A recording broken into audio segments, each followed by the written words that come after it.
Good afternoon. Thanks for joining us for this half-hour Labor Day edition of Across the Fence. I'm Fran Stoddard. We begin today by land and by lake.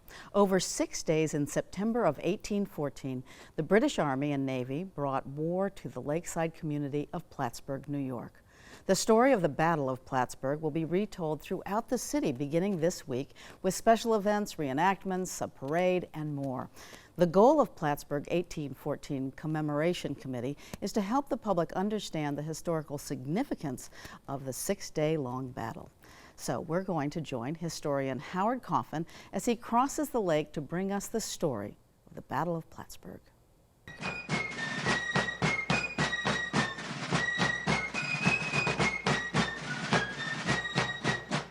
The British are coming. 37 years after the American Revolution, Britain again invaded the United States of America. In 1775 at Boston, the signal was by land or by sea. At Plattsburgh, New York, the British came in 1814 by land and by sea. This monument is a monument to a great man, Thomas McDonough, and to a great battle that happened on Lake Champlain and happened on the land around Plattsburgh. Captain Thomas McDonough, a Marylander, had been assigned by the War Department to head the naval defense of Lake Champlain. In the winter of 1813 and 14, he built the main part of his fleet at Vergennes. He knew the British were also building a formidable fleet north of the border on the Richelieu.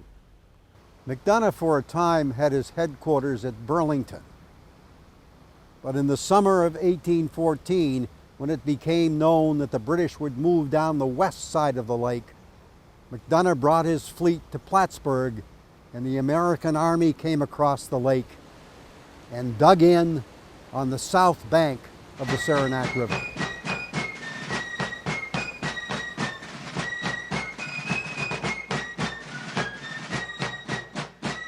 A British army of nearly 10,000 men crossed the international border and marched south toward Plattsburgh. It took them 6 days to reach Culver Hill. Waiting here were 350 American regulars, but mostly militia. And then the British ordered their battle line forward, and the 350 Americans fought briefly and bravely, but then they turned, leaving casualties behind, and headed back to get behind the Saranac River. The Americans keyed their defenses along the Saranac to 3 large forts. The only one that survives is Fort Brown, the southernmost fort. On the night of September 8th, Commodore McDonough came in from the fleet here to Fort Brown to check out a rumor he had heard. He went up on the ramparts of the fort, and with his binoculars he scanned the far side of the river, and to the south he saw what he feared most, a battery of British rockets. McDonough was afraid that those rockets, which were very portable, would be brought around Cumberland Bay within range of his fleet to set his fleet on fire. That night, at his request, some Army men under a Lieutenant McGlasson quietly raided the Saranac, attacked the rocket battery, and destroyed it. It was one of the important events that happened during this Battle of Plattsburgh and might have saved McDonough's fleet. The British fleet waited for several days at Isle Lamont for the south wind to break. The night of September 9th, the sun set red, and in the morning the wind had shifted to the north, and the British came south. As we cross the lake on the ferry from Grand Isle, we go right through the route of the British coming for battle.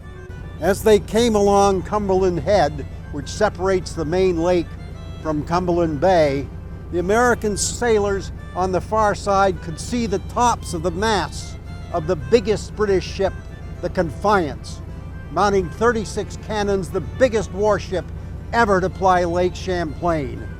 Those sailors awaiting their first battle must have been frightened.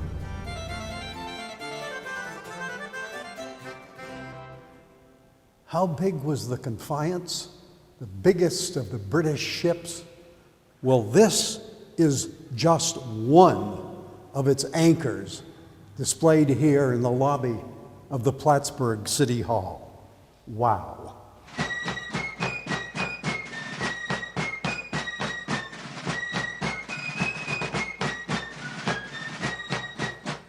On the morning of September 10th, the British faked a big attack at Plattsburgh and then swung about 4 miles to the west, finding a natural crossing at Friedenberg Falls, almost like a highway of smooth stone.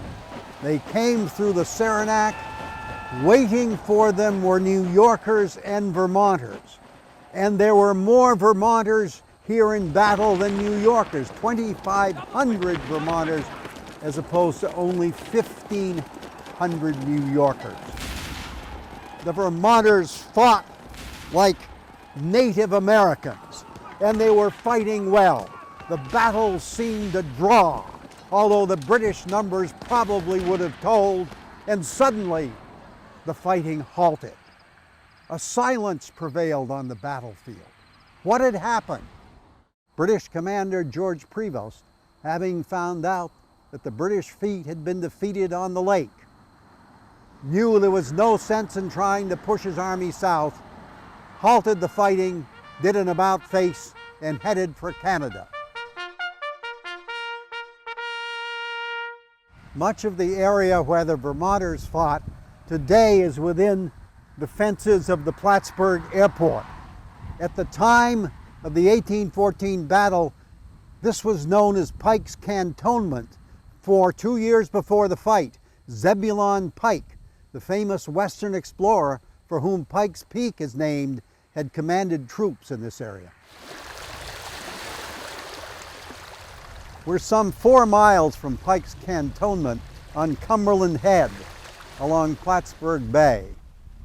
One of the great American naval battles in all history took place right behind us. The American force consisted of 14 ships with 882 men and 86 guns. The British had 16 vessels, 937 men, 97 guns. The firing opened when the British sent one of their big ships, the Chubb, up along this coast, trying to flank the American line. But suddenly, the Chubb's captain was warned that they were coming into shallow water. He had no choice but to spin his wheel sharp left, and it brought his ship to a standstill. Suddenly, he was fair play for American gunners, who blasted the ship into submission. Now McDonough takes over a gun on his flagship and aims at the big Confiance. And a matter of luck here, because his first shot hits the steering mechanism of the Confiance and it already is crippled. One of the first shots to hit the American flagship smashes a crate on the deck containing a pet rooster, who flies up into the rigging and starts to crow and will throughout the battle. McDonough said it brought calm and spirit to his men instantly. Another break for the Americans. Within the first half hour of the fighting, Downey is killed. The British commander is out of the fight. Also, the British were up against McDonough's ingenuity. He had rigged up a system of anchors on his ships that allowed them to turn quickly, bringing broadside after broadside into play. Now it became a battle of broadsides. The decks ran red with blood. 3 times McDonough is hit. Once, a man beside him is beheaded and knocks him unconscious. But McDonough rises again to the fight. Finally, the Confiance is badly damaged beyond repair, and she runs up a flag of surrender. From Mount Philo in Vermont all the way up to Highgate and Swanton, Vermonters are on hilltops, watching the smoke rise, hearing the thunder, and then they begin to hear things quiet. The wreckage on the decks was horrendous. Dead bodies floated in the water. A complete American victory. And McDonough would take the battered British fleet and sail it down to Burlington Harbor, to show it off. But the War of 1812 was over. It was an American victory, and at the end of the year, the Treaty of Ghent would be signed in Europe that would end the whole thing. This fierce, bloody, thunderous battle of ships here at Plattsburgh was the last naval engagement ever fought on Lake Champlain. Never again would the British come south down the Champlain corridor. The American northern border was secure. This year's Battle of Plattsburgh commemoration starts on Thursday, September 8th and runs through Sunday, September 11th. For information about the events, activities, and reenactments that will be taking place in Plattsburgh, check the website 1814inc.com. For decades, Vermonters have debated whether catamounts still roam the Green Mountain State.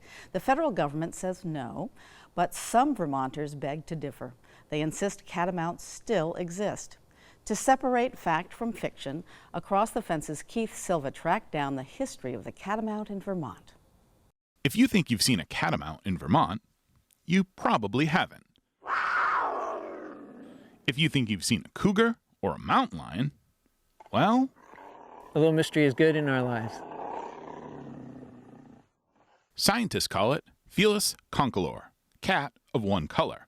This feline may be one color, but it goes by many names: mountain lion, puma, panther, and cougar. And then there are the subspecies, like the eastern cougar, what's known in Vermont as a catamount. The easiest ways to spot a catamount nowadays is either at a University of Vermont sporting event or in a museum. The last confirmed catamount in Vermont resides at the Vermont Historical Society in Montpelier. It was killed by Alexander Crowell on Thanksgiving Day, 1881. Not only was this animal the last of its kind in Vermont, it was also one of the biggest. They're large cats. Jed Murdoch is a wildlife biologist and a professor in the Rubenstein School of Environment and Natural Resources at UVM. The largest catamount or cougar killed on record here in Vermont was 182.5 pounds. It was, in fact, the last one on record killed in Vermont in 1881 in, I think it was Barnard, Vermont. So a pretty good sized cat. I think from nose to tip of tail was about 7 feet.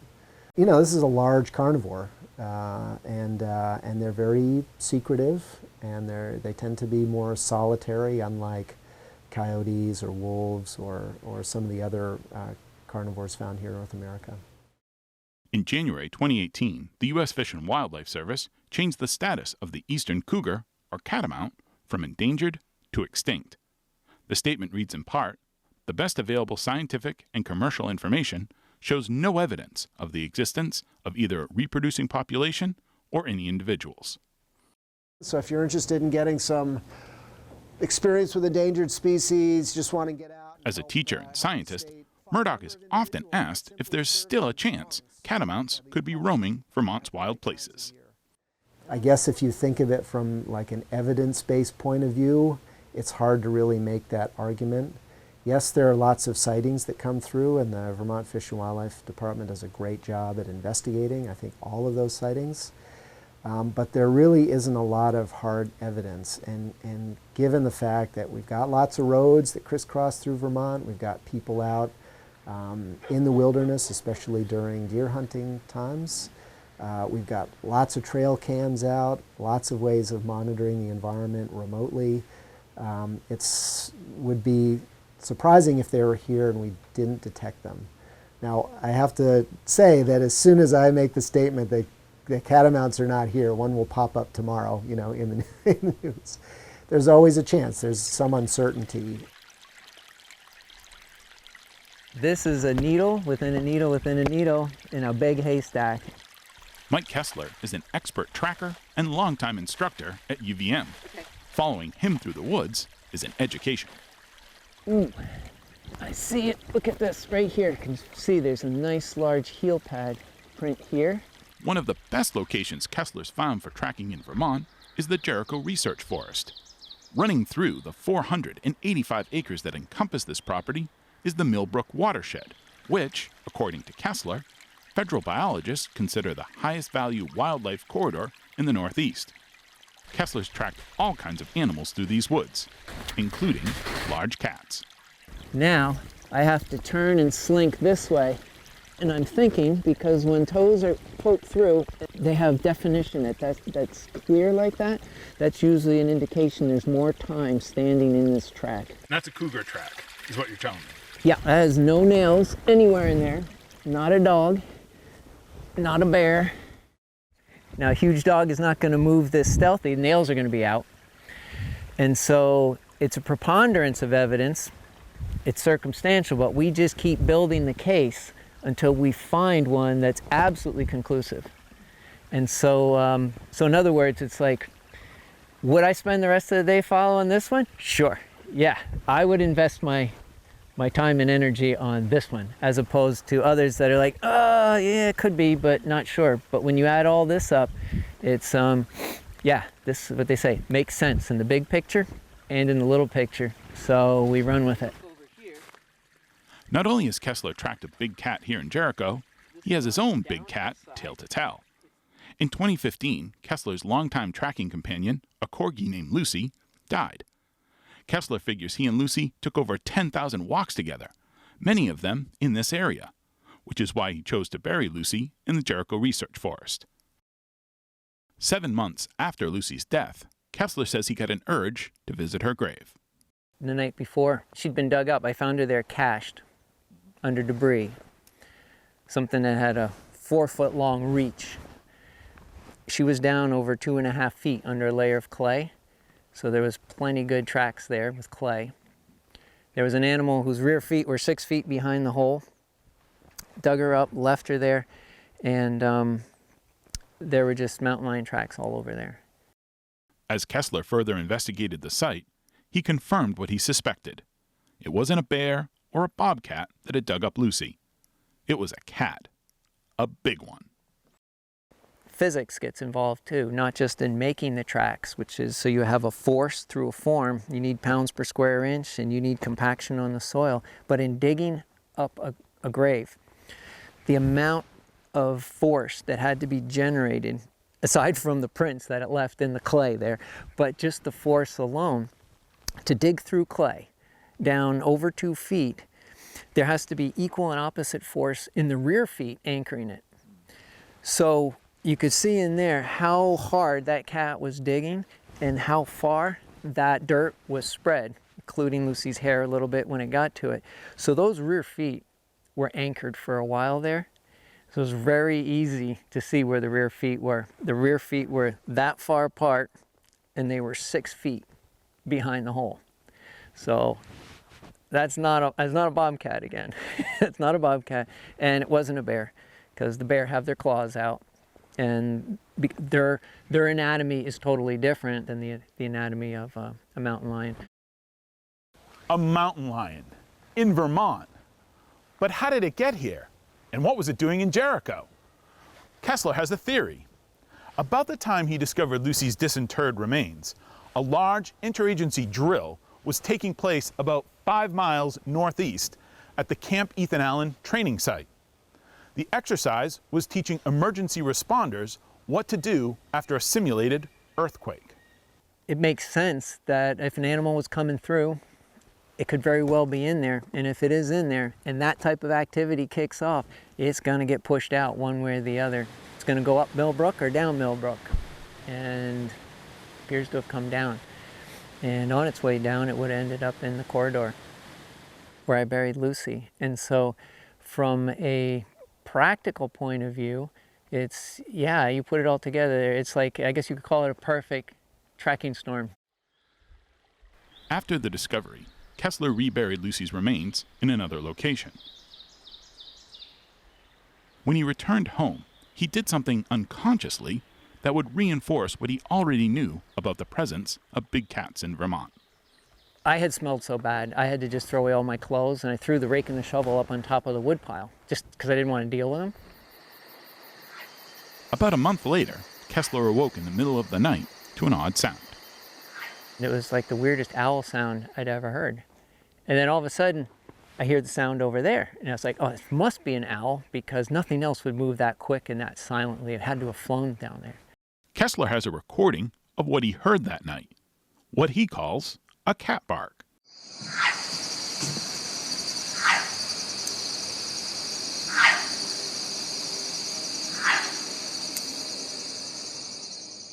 But that wasn't all he heard. Then all of a sudden I heard a huge stick break. When I heard that stick break, I went right to it. And to my utter surprise was a mountain lion.